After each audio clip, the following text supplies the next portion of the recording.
قادر احمد صاحب کو بھی ذرا شامل گفتگو کر لیتے ہیں, وہ بھی کافی دیر سے انتظار کر رہے ہیں. قادر صاحب, یہ جو ٹیکس سلیب کے اوپر بات ہو رہی ہے سیلریڈ کلاس کے حوالے سے, اس کو ذرا عام فہم میں ایک عام آدمی کی زبان میں ہم آسان کر کے کس طرح سے سمجھ سکتے ہیں, کس کو کتنا فائدہ ہونے جا رہا ہے, کس پر کتنا ٹیکس کم ہو رہا ہے, اس کو ذرا بس بتائیے گا. پھر بہت شکریہ آپ کا مجھے یہاں موجود کرنے کا. میں سیلری والے میں چونکہ یہ پچھلے 2-3 سال سے جو سیلری کلاس پہ جو بوجھ پڑ رہا تھا, تو اس پہ گورنمنٹ نے ہمیشہ یہ کہا تھا کہ جب بھی کبھی ہمارے پاس فسکل اسپیس ہوگا تو ہم اس اسپیس کو یوٹیلائز کرتے ہوئے ہم سیلری کلاس کو بینیفٹ دینے کی کوشش کریں گے. تو اس دفعہ یہ ہوا ہے کہ جو 1,85,000 روپے سے لے کے 5,85,000 روپے تک کی جو سیلری جن کی ہوگی, ان کا جو ٹیکس 23% سے 35% تھا وہ کم ہو کے 20% سے اب تقریباً 32% ہو گیا.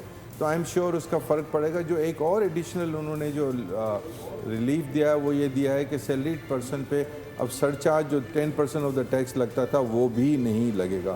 تو I think that area has been covered. جیسے ابھی کنسٹرکشن کی بات ہو رہی تھی, تو جو ایڈوانس ٹیکس پہ جو ٹیکس کو کم کیا گیا ہے, دیکھیں کنسٹرکشن میں سمجھتا ہوں کہ اگر ہم دنیا کا پورا اٹھا کے دیکھ لیں تو اگر کسی ملک کی گروتھ میں اگر کسی نے کام کیا ہے تو وہ کنسٹرکشن کی انڈسٹری نے کیا ہے. فار ایگزامپل اگر آپ اٹھا کے دیکھ لیں چائنا کو, تو 7.5% وہاں جی ڈی پی کا کنسٹرکشن ہے. اسی طرح یو ایس کو اٹھا کے دیکھ لیں 4% ہے. اسی طرح جاپان, جرمنی اٹھا کے دیکھ لیں, پاکستان کا اس وقت وہ جی ڈی پی کا تقریباً 2.5% ہے.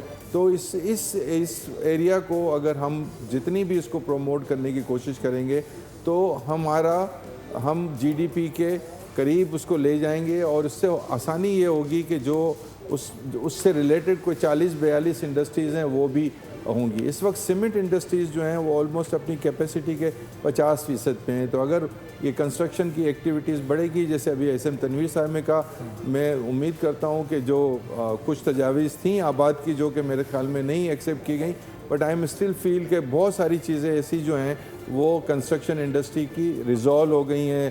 7E کا ایشو ریزالو ہو گیا ہے. بلڈرز کے لیے کہہ دیا گیا ہے کہ ان پہ 230K نہیں لگے گا.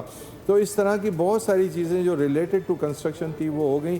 آئی ایم شیور پاکستان کے پاس ابھی اپرچونٹی بھی ہے. آپ نے دیکھا ہوگا کہ اس دفعہ 4.3 ٹریلین جو ہے وہ dollars for the first time ever Pakistan میں آئے ہیں. تو ہمیں چاہیے کہ ہم اس اپرچونٹی کو کیپچر کریں. تو آئی تھنک یہ کنسٹرکشن والا ہونا چاہیے. سپر ٹیکس والے میں بھی سبسکرائب کریں اور بیل دبائیں تاکہ کوئی خبر رہ نہ جائے.